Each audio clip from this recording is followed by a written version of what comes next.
It will be possible to tell the Turkish story from the perspective of Kemalism, Kemalism's openness to Europe, and in terms of the vicissitudes of cultural assimilation and development. Alternatively, we could interpret it as a narrative of disavowal and denial in terms, that is to say, of what in Turkish culture and society Kemalism closed itself to. This is the line of argument that we shall pursue here. For the Kemalist elite, it seems as if the principles of modernity could be accommodated only on the basis of the massive prohibition and interdiction of the historical and traditional culture to make way to the new, to make way for the new rational worldview. The culture had to be purged of its theocratic, mystified, and superstitious ways of life. To become civilized, it must purify itself of all that was particular and by that token pre-modern in the local culture. What this resulted is was not only disavowal and suppression of historical memory in the collectivity, but also the, and even more problematically, denial and repression of the actuality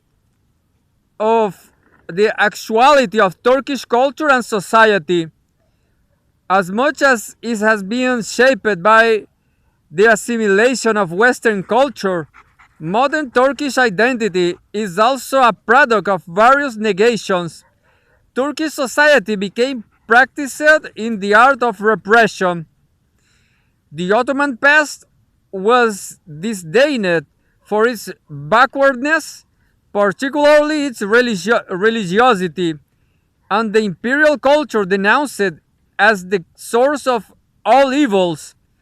The new Turkish state initiated a series of drastic reforms intended to erase and nullify the historical legacy. These were aimed preeminently at the secularization of Turkish society, abolition of the caliphate, the establishment of the state religion, closure of holy places, shrines, dissolution of dervish orders and brotherhoods, etc. Also, entirely momentous changes in the way of life, the adoption of the Gregorian calendar, and the creation of a Western style penal code, the proscription of the fez, and other forms of uncivilized heger, headgear, the adoption of the Latin alphabet in preference, in preference to Arabic script, the purgation of Persian and Arabic influences from the language. Mustafa Kemal maintained that the new Turkey has no relationship to the old. The Ottoman government has passed into history. A new Turkey is now born.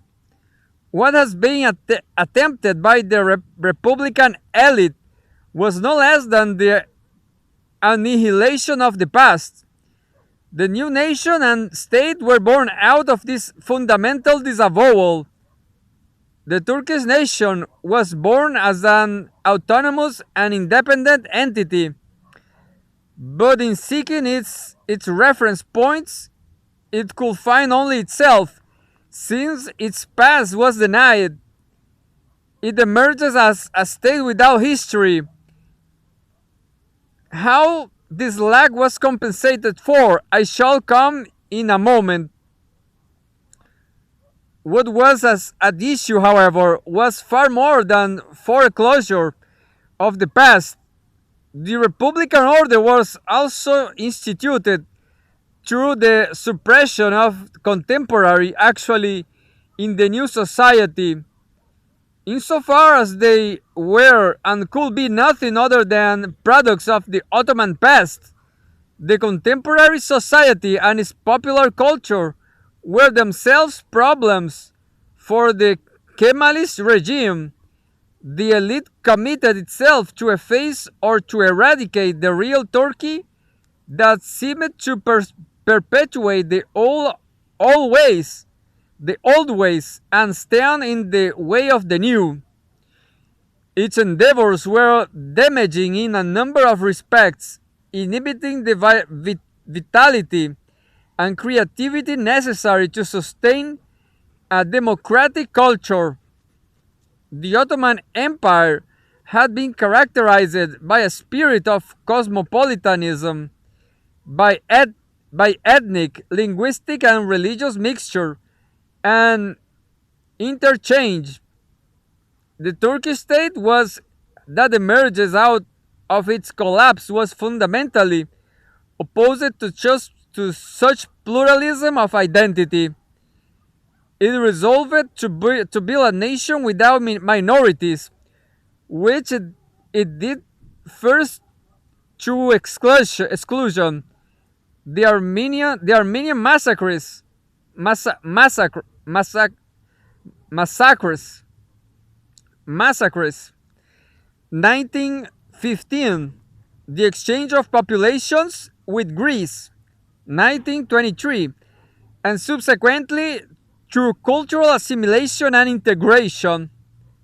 The enormous diversity and complexity of the population was considered to be inimical to the achievement of national community and consensus.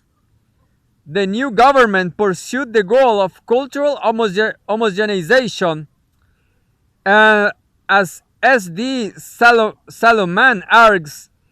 It reacted to its own past and as inherently centrifugal, seeking to restructure the culture by means of a countervailing principle of corporate consolidation and demographic homogenization.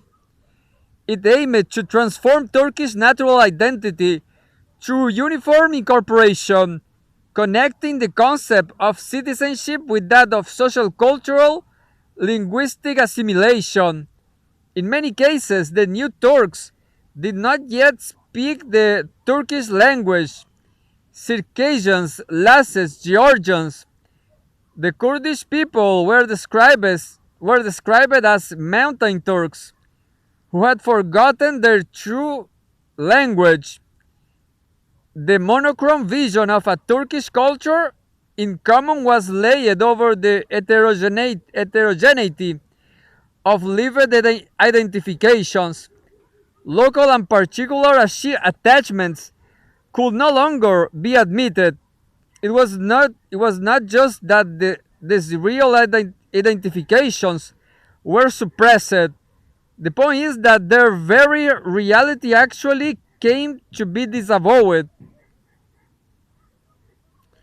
I have already referred to the critical attitude of the new regime towards the worldview of Islam. Religious attachment was also seen as a subversive force, also posing a threat to the modernization and nationalization process in Turkey.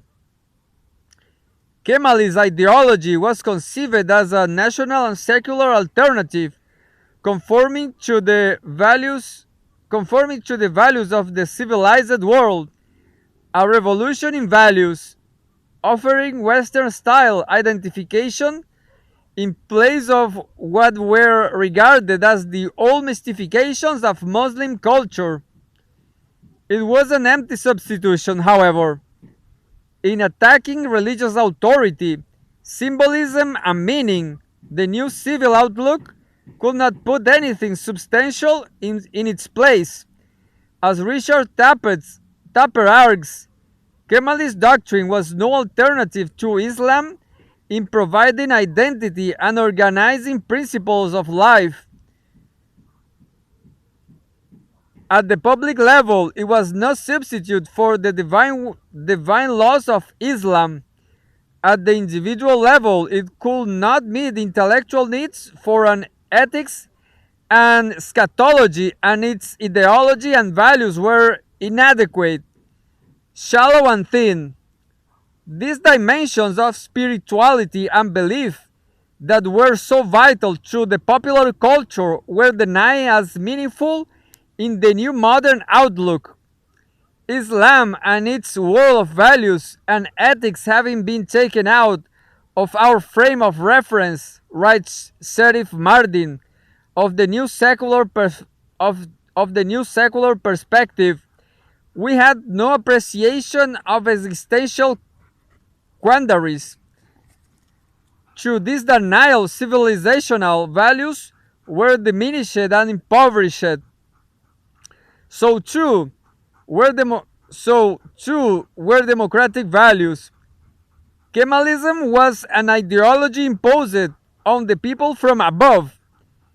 Its self-declared mission was to revolutionize the society for the good of the people, for the good of a backward and uncivilized people, however, a people whose commitment to progress and civilization could not be relied on.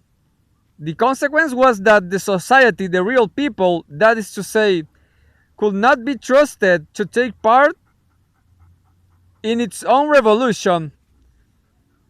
What developed was a situation in which the Kemalist elite sought to perpetuate its guardianship whilst limiting both political participation and the autonomy of civil society. Repression was exercised in the name of democracy in the future. Popular aspirations and initiatives had to be blocked because they went against the grain of modernizing rationalization. The new regime was essentially paternalistic and authoritarian, and as one might expect of such an order,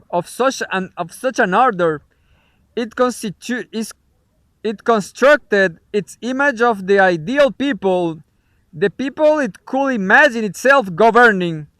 It was the image of a unitary and unified people, the people as one, that figured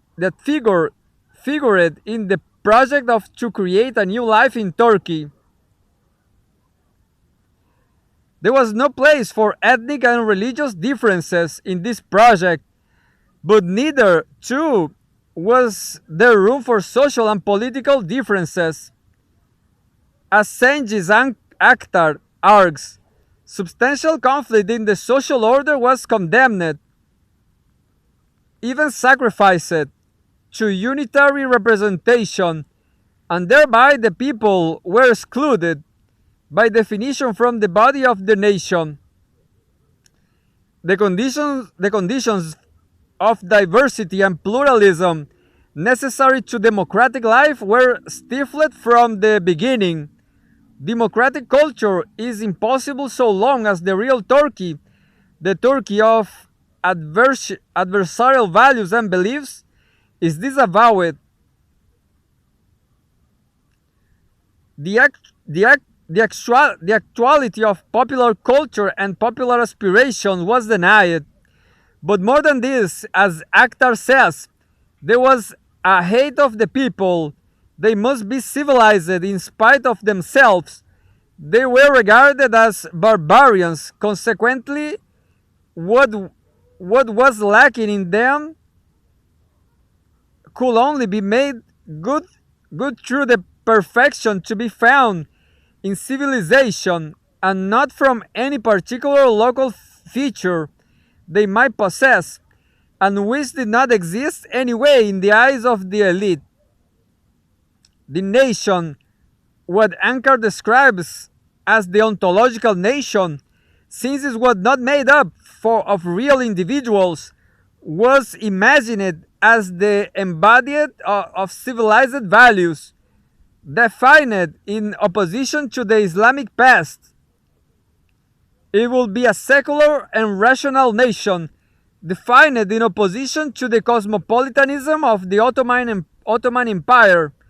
It will have a strictly national identity, a new history, and new traditions were invented to compensate for the real ones that were being abandoned. The origins of the burgeoning nation were located in Sumerian and Hittite societies. Principles of Turkism and Pan-Turkism were elaborated with all the appropriate paraphernalia and customs. The real Turkey was the order against which this official nation was constituting its identity. The state was endowed with the task of protecting the ideal nation against the encroachments and assertions of the barbarians within. In the last instance, as in the military coups of 1960, 1971, and 1980, it was the military that was entrusted with the preservation of the Kemalist nation. Physical repression became the ultimate means to pursue the civilizing process. Of course, the real people could never be banished. Since its foundation, the state has been continually confronted with popular reaction and has had to make accommodation to democratic and cultural aspirations. In 1946, the principle of multi-party politics was finally recognized. This may be seen as a partial concession to democracy, though it was primarily about the redistribution of power between the state elite and other elites, economic and social. At the same time, and in part as a consequence of the need now to compete for votes, there was a liberalization in attitudes to religion. The revival of Islam that followed reflected an attempt to reinstate religion as civic ethics to fill in the ethical void created, especially among those born under the Republic, by the erosion of religious beliefs. The 1970s saw a growth in the radical left as in other parts of the world, posing questions of modernization and democracy with great vehemence and often violence. It took a military coup in 1980 to terminate this phase of Turkish political life, and again religion figured in the strategies to normalize the situation. Under the National Security Council, which ruled the country for 3 years, the influence of Islam in Turkish politics increased dramatically. As Feroz Ahmad argues, Islam has become an instrument of social control. Religion was mobilized as a means to staunch ideological confrontation and division. Whilst the generals professed to be Kemalists, they developed a new idea of national culture in which Islam played a fundamental role. It drew on the idea of a Turkish Islamic synthesis developed by the conservative elites of the intellectual's heart, Indiyar Okaji. The emphasis continued to be a consensus and unification among the Turkish people, however. As Baskim Oran argues, the new compromise perpetuated the faults of Kemalism, anti-pluralism, and top-down politics, but in a different way.